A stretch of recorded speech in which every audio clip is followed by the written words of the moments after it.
Destroyer over here, and yeah, I was thinking about that SNAP benefits.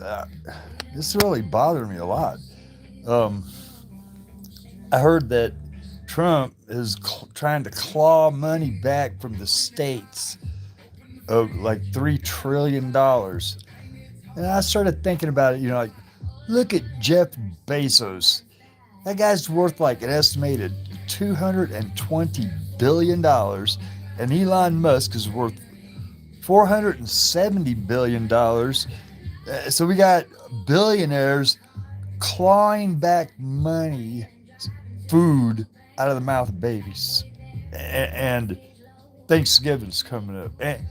And the airlines are all down and everything. Um,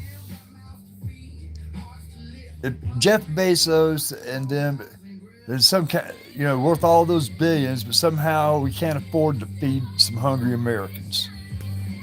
Now that's straight up Scrooge behavior. That's like Mr. Scrooge. Next to me saying like some stuff like, well, what, don't we have workhouses or something, or are the orphanages full or whatever? He's making the links in his chain, like in that Scrooge story. Whew, man. So, what is a moral citizen? I'm a citizen, and you're probably a citizen if you're in the United States watching this. We're citizens in a legal sense, but what's a moral citizen?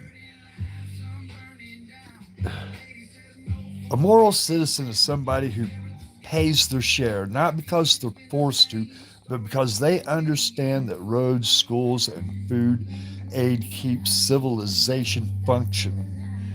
They tell the truth even when it costs them. They stand up when the system targets the weak or the voiceless. They participate not just by voting, but by listening, questioning, and caring about outcomes beyond their own comfort. Now, an immoral citizen, now you can probably just point them out.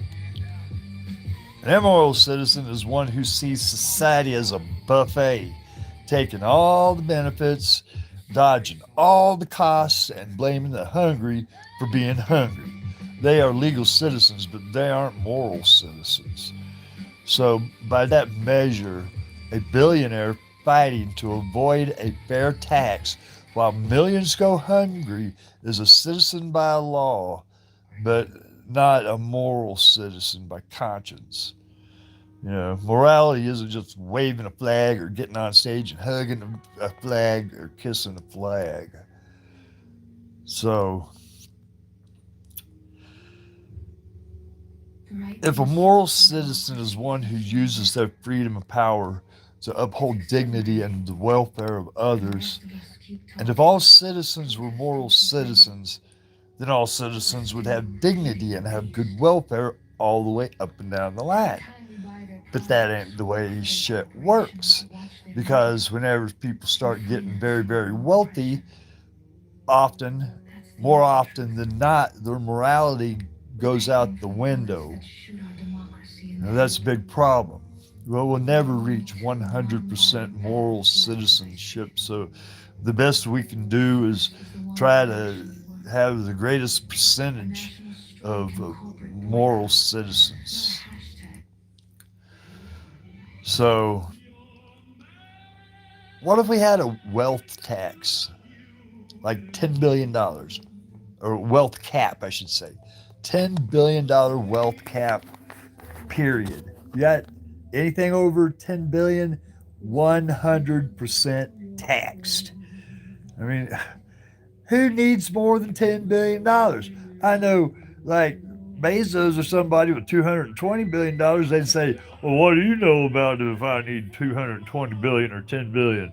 I say, "Well, I don't. I've never had $1 billion, but I can imagine if I had $10 billion, I could live pretty freaking high on the hog." you know. So it's not about punishing success. It's about recognizing that beyond a certain point, wealth becomes power without accountability. like Musk. No one needs more than $10 billion to live well, to innovate, or leave a legacy. But once a person crosses that line, their influence starts to distort democracy, markets, and even truth itself. So, if we had a $10 billion wealth tax, it would reframe taxation as a civic break, not a penalty, a way to prevent wealth from mutating into domination.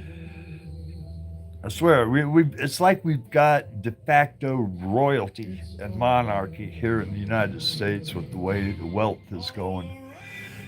Um, it would remind people that success in a stable society is always co-authored by millions of others, workers, consumers, infrastructure, and the law. We're all in this together. You know, if you're rich or if you're not rich, we're all in this together. So it would encourage productive investment since hoarding beyond 10 billion yields no gain. It would disincentivize speculative bubbles and financial manipulation since there's no reason to keep chasing zeros past 10 digits. It could easily fund universal food scarcity, and that's a big one right now. Housing incentives, or a modern equivalent of the New Deal. Man, I know there's some babies out there.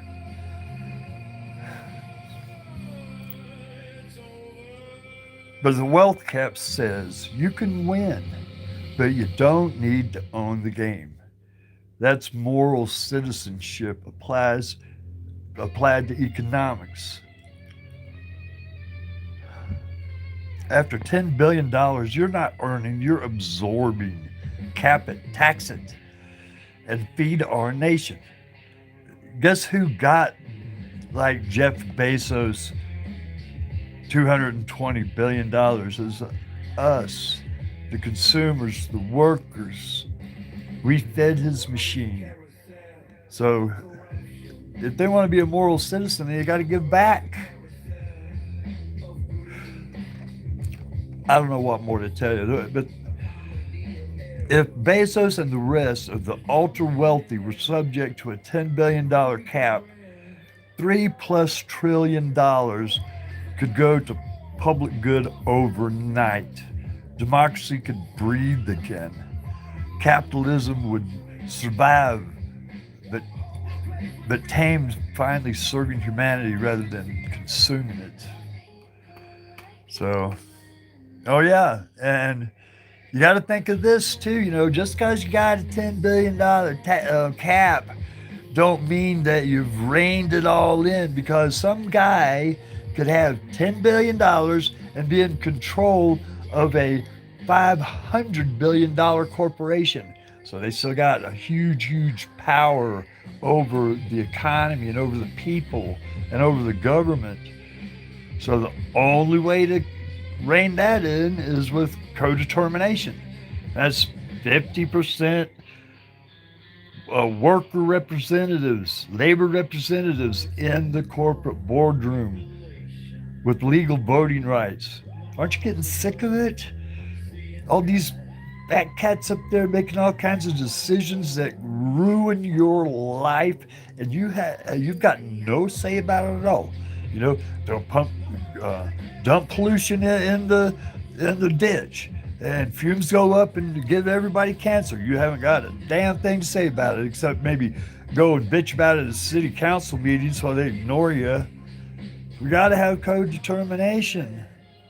That way, when these billionaires in a corporate boardroom say something like, oh yeah, we need to have right to work laws so that we can legally fire anybody any old time we want to for any old reason, then labor could be in there saying, well, you know, we don't want that to happen, you know, so we vote against it and all. You know, you got to have labor in there too. Labor, they build everything.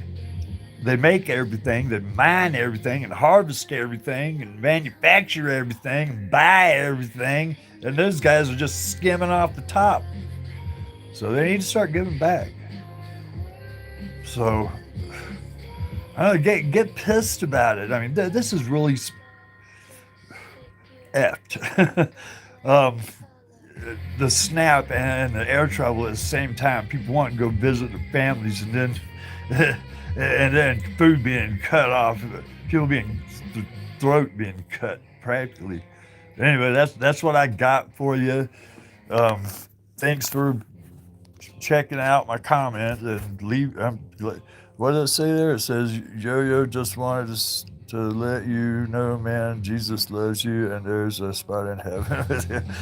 Well, I'm somebody put a nice comment in there, and I'm sure it was from love in their heart.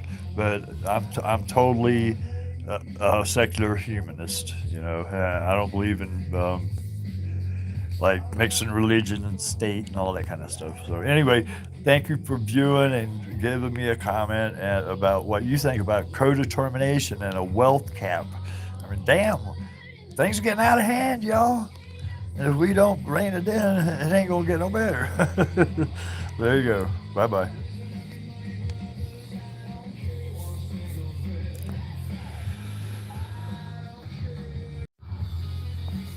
Oh, let's see. How do I make it unlive? Let's see. Start a poll. Start a Q&A. This is really the first time I've ever done this, so I'm not really sure how I'm gonna stop. Let's see. Press that button. Mute, hide live video, create highlight. Huh. Flip the screen. I can flip it. Okay. Oh, I see how. All right. So long, y'all.